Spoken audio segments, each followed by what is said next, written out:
Kung ang singil mo sa akin 33, i-jack natin ng 60, di may 20, 27 na lang. Kukunin mo pa yung magkano kukunin mo sa akin doon? Saan po?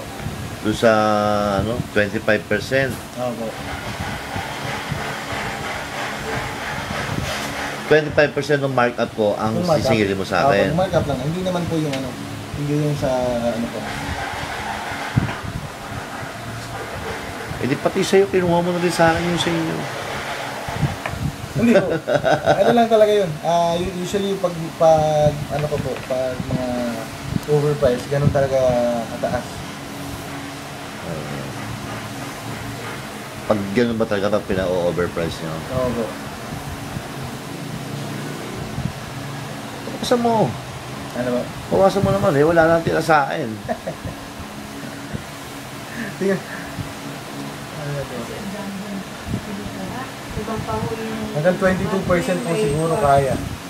Di, sakit mo na sa 20. Wala na. Diba? Mag-ano na po ako, mag-aabono na ako nun sa tax ko. Ganun ba? Oo.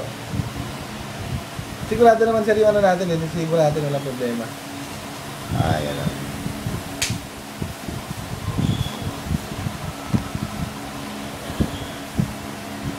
Walang sabit ha. Oo po.